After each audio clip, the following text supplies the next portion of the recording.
Alors vous le savez peut-être, j'ai une Bamboo Labs P1S, donc qui permet d'être fermé, ce qui dans le garage à 13 degrés tel qu'il est maintenant n'est pas désagréable, et surtout qu'il y a plusieurs couleurs d'impression. Donc ça permet de faire des impressions un peu colorées et sympathiques. Et je me suis dit pourquoi pas utiliser quelque chose que j'avais déjà fait, à savoir une écriture tag pour faire un porte-clés. Oui, parce que finalement c'est du plastique, c'est assez résistant. On peut utiliser plusieurs couleurs et on peut faire un tag personnalisé avec le prénom de la personne. D'abord, il va falloir le modéliser, et ça je vais vous montrer comment on fait sur Inkscape. Ensuite, l'imprimer, le transformer entre guillemets en porte-clés avec juste une chaîne et une accroche. Vous allez voir quelque chose de relativement simple. Donc toutes les premières étapes se passent sur l'ordinateur et on y va, c'est là-haut.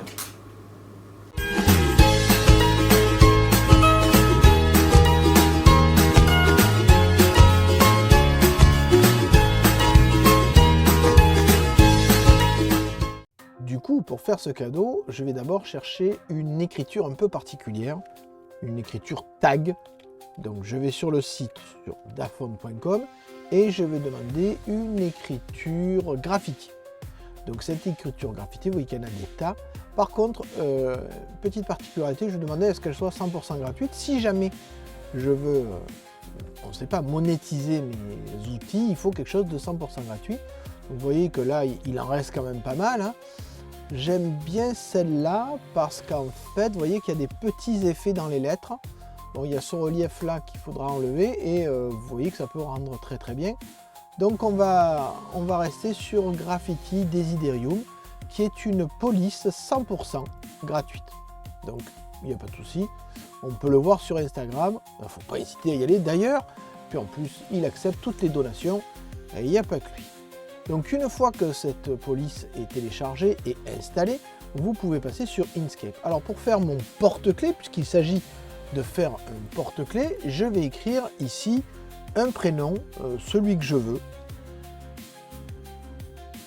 Alors faites attention, vous voyez, les accents ne sont pas gérés par cette police. Donc, et il n'y a pas de différence entre majuscule et minuscule. Donc admettons que je fasse un petit porte-clés.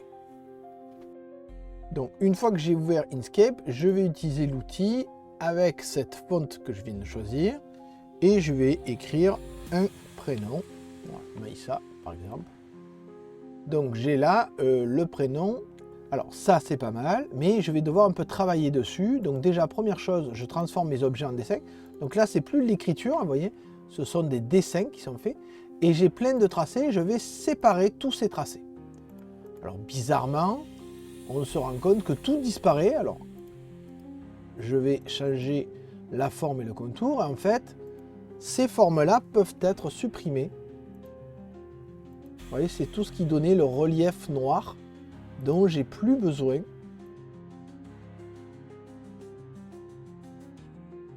Je vais supprimer tout ce qui est en double. Donc voilà, par exemple. Voilà. Mais je garde quand même ces motifs à l'intérieur des lettres qui donnent un côté moderne, un côté tag, effectivement. Maintenant que j'ai tout ça, je vais sélectionner mes lettres et je vais leur donner une couleur. Oui, parce que c'est pas tout ça, mais on va essayer d'avoir quelque chose d'un peu coloré. Admettons par exemple du vert. Donc je donne de la couleur et je fais en sorte que mes lettres passent en dessous de tout le reste. Donc là, j'ai ma couleur. Alors, première chose déjà, pour les creux, je soustrais les formes. C'est-à-dire que par exemple, pour les A, les O, etc., je fais chemin, différence, et vous voyez qu'il y a une forme qui a été supprimée par rapport à l'autre. Ensuite, tout ce qui est petite forme comme ça, pour donner un aspect de reflet, je vais les colorier avec une autre couleur. Alors, le plus simple, ça va être de le colorier avec du blanc. Et vous voyez que là, j'ai mon tag qui prend forme et j'ai mon porte-clés qui prend forme. Je vais supprimer tous les contours, parce que j'en ai pas besoin, et je vais faire en sorte de déplacer les lettres pour qu'elles soient un peu plus proches. Voilà. Donc il suffit que je les sélectionne, je peux les, si je veux, je peux les grouper. Voilà, donc je fais en sorte que ces lettres soient plus les unes à côté des autres. mais que ça reste lisible quand même. Hein.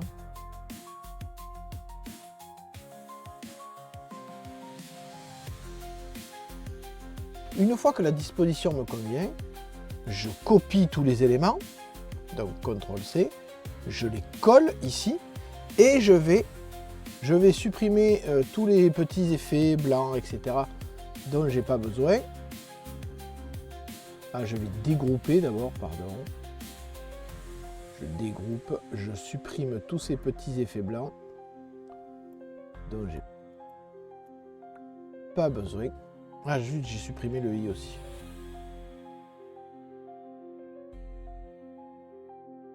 Voilà. Et maintenant que c'est supprimé, j'augmente la taille jusqu'à avoir une forme compacte et homogène. Alors plus ou moins, voilà, c'est peut-être beaucoup. Et j'associe la forme. Et vous me direz, mais quel intérêt? Mais oui, parce qu'en fait, si je le mets là, vous allez voir que grâce à ça, voilà, j'ai quelque chose qui fait parfaitement, ouh, c'est un peu trop serré, qui fait parfaitement le contour de mon prénom. Donc maintenant que j'ai ça, il suffit que j'exporte cette image. Voilà. Donc on va appeler porte-clé 1, porte-clé Maïssa. Donc j'exporte cette image et c'est à partir de cette image que je vais pouvoir travailler dans MakerWord. Mais ça, on le voit juste après parce que quitte à faire, je ne vais pas faire un seul prénom, comme ça je vais en imprimer plusieurs à la fois. Donc maintenant que j'ai mon image, je me rends sur le site makerworld.fr, .com/fr, pour utiliser un des outils qui est dans le MakerLab. Donc MakerWorld, c'est le site qui est associé à la Bambu Lab, ma nouvelle imprimante. Et vous avez ici image vers porte-clé. Donc en fait, je vais partir de zéro et on me demande de télécharger une image. Donc je vais aller chercher l'image que j'ai faite.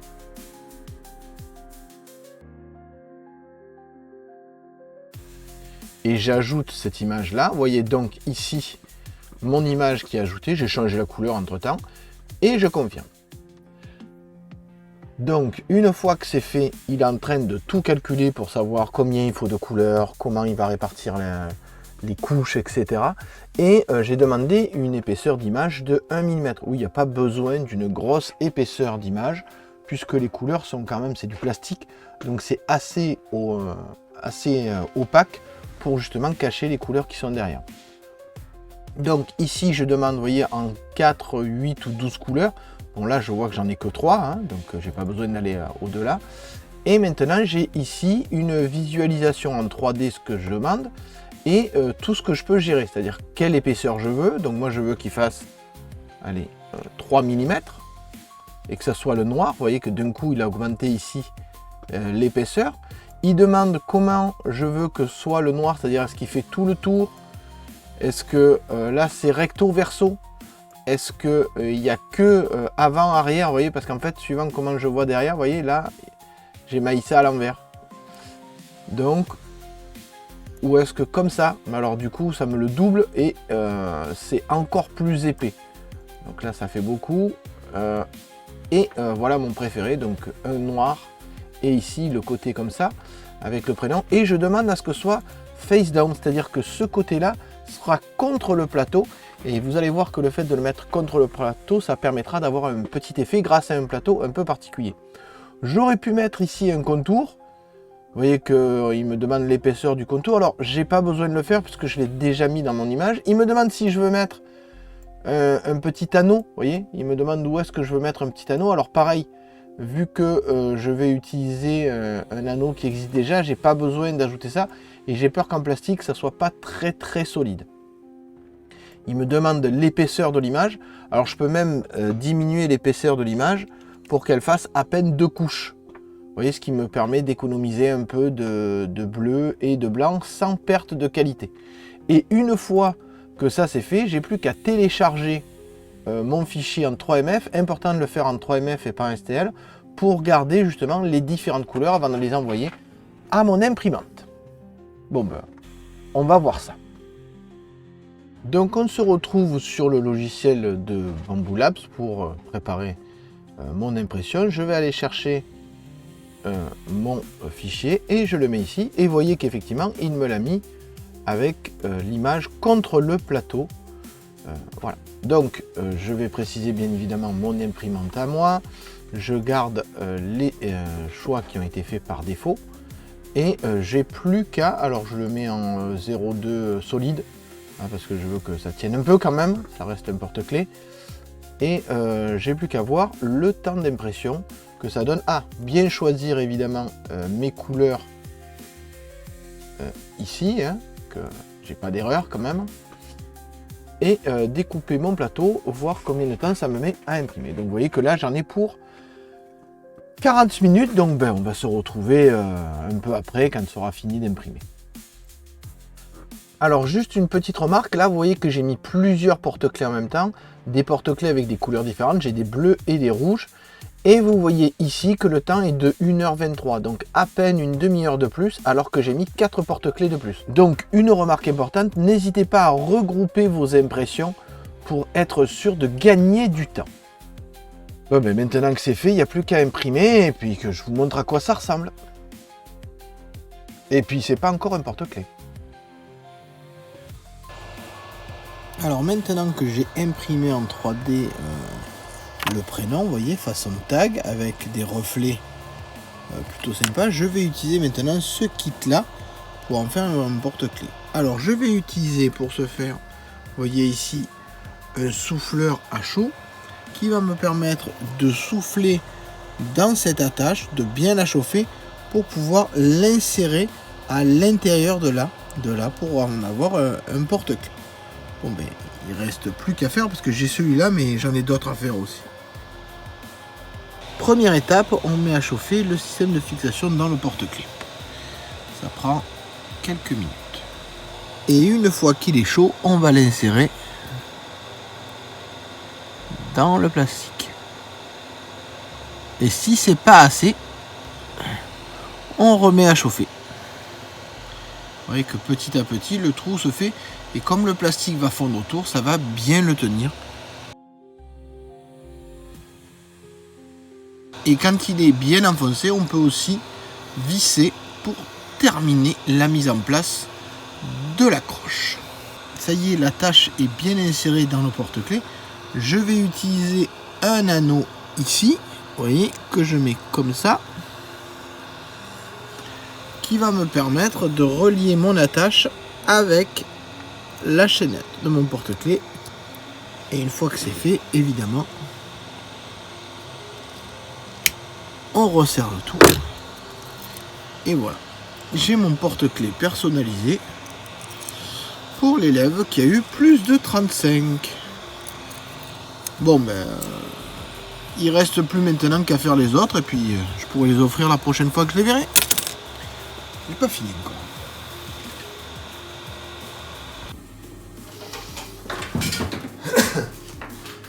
Voilà, toutes les étapes ont été réalisées et voilà ce que l'on obtient. Donc un porte-clés, donc qui est d'une belle taille, hein, du coup pour retrouver ses clés dans la poche, ça sera pratique. Voilà, un porte-clés avec un prénom façon tag et une petite chaîne qui fait ça. Donc vous voyez qu'on peut très facilement le faire, que pour en imprimer 5, il m'a fallu à peu près 2 heures, 2h10. Donc c'est relativement rapide si vous en avez plusieurs à faire. Il suffit de les aligner sur le plateau et de les faire tous en même temps. Et du coup, vous pourrez facilement en faire une dizaine ou une quinzaine dans une journée. Ça vous permet d'avoir des cadeaux personnalisés de façon relativement simple. Et je pense que c'est quelque chose qui fait toujours plaisir. Quant au petit effet pailleté que l'on obtient ici, il suffit d'avoir un plateau, vous le voyez ici, qui a déjà des paillettes. Ce qui fait que quand vous allez imprimer dessus, il va vous coller les paillettes sur vos impressions 3D. Alors je ne sais pas exactement ce que ça dure, je ne sais pas à quel point c'est résistant.